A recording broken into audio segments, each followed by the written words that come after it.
Trainee officer ఉదయ Krishna Reddy case రోజుకొక మలుపు తిరుగుతోంది. మొన్నేమొచ్చేసి అమ్మాయి లైంగిక వేధింపులు చేశాడని అత్తాపూర్ పోలీస్ స్టేషన్లో కేసులు నమోదు చేస్తే అతన్ని వెంటనే సస్పెండ్ చేసి అదేంటో నిరూపించుకొని నువ్వు రా అని చెప్పారు. వెంటనే అక్కడికి వెళ్తే అత్తాపూర్ పోలీసులు అనేక కేసులు నమోదు చేశారు. ఈ యొక్క బాధలోనే మోతీనగర్ వచ్చినటువంటి ఈ ఉదయ కృష్ణారెడ్డి శానిటైజర్ తాగేసి ఎస్ఆర్ నగర్ ప్రైవేట్ ఆసుపత్రిలో అడ్మిట్ అయ్యాడని చెప్పారు. ఆ తర్వాత ఒక లెటర్ విడుదలైంది. నాకు ఆమెకి గత సంవత్సరం నుంచి సంబంధం ఉంది, రిలేషన్షిప్ ఉంది.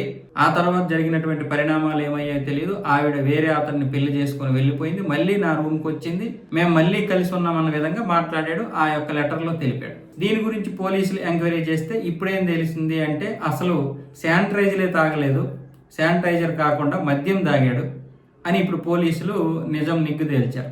మరి అది నిజమా అబద్ధమా తెలియదు. వీళ్ళు మారుస్తున్నారా, అతడు మారుస్తున్నాడా ఏం తెలియదు. రోజుకొక న్యూస్ వస్తుంది. ఇప్పుడు పోలీసులు ఏమంటున్నారు, మా ఎంక్వైరీలో అతను మద్యం మాత్రమే తాగాడు, శానిటైజర్ తాగలేదు. అలాగే ఆ లెటర్ కూడా అతనే రాశాడా, వేరే వాళ్ళు రాశారా, ఆ దస్తూరి గురించి కూడా ఎంక్వైరీ చేస్తున్నామని చెప్పి ఇప్పుడు ఉన్నతాధికారులు ఏమొచ్చేసి ఇప్పుడు ఒక బులెటిన్ విడుదల చేశారు. అదే ఒక విషయం విడుదల చేశారు. ఈ వార్త ఏమొచ్చేసి ఇప్పుడు హల్చల్ చేస్తుంది. ఇదంతా కూడా ఉదయ కృష్ణారెడ్డి ఆడుతున్నటువంటి నాటకమా లేకపోతే అమ్మాయి ఆడుతున్నటువంటి నాటకమా తెలియదు. ఇతనేమంటున్నాడు ఇప్పుడు మళ్ళీ పోలీసులతో, ఆ అమ్మాయి భర్త మరొకిద్దరు నన్ను బెదిరించారు, నన్నే కొట్టాలని చూశారు, చంపేస్తామని కూడా బెదిరించారు. ఆ భయంతో నేను ఈ పని చేశాను, ఈ అగత్యానికి పాల్పడ్డానని చెప్తున్నాడు. కానీ ఎక్కడా కూడా శానిటైజర్ తాగినట్లుగా ఆనవాళ్ళు లేవని డాక్టర్లు నివేదిక ఇచ్చారని చెప్పి ఇప్పుడు పోలీసులు చెప్తున్నారు.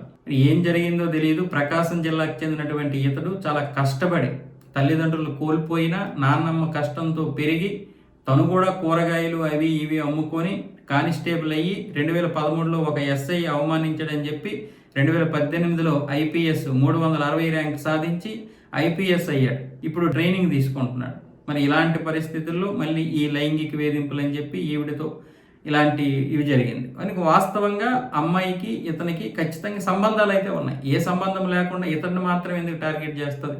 ఒకటి మాత్రం వాస్తవం, ఇలాంటి వాటిని చూసుకొని ఎవరైతే కానిస్టేబుల్గా ఉండి ఒక ఐపీఎస్ అయ్యాడో మిగతా వాళ్ళు కూడా ఉడుక్కుంటారు. మిగతా ఆఫీసర్స్ ఎప్పుడు ఏ తప్పు చేస్తాడా అని ఎదురు చూస్తారు. ఒక చిన్న తప్పు చేస్తే చాలు ఇలాంటి విషయాల్లో ఇరికించేస్తారు. ఇప్పుడు అదే జరిగింది. ఉదయ కృష్ణారెడ్డి విషయంలో అదే జరిగింది.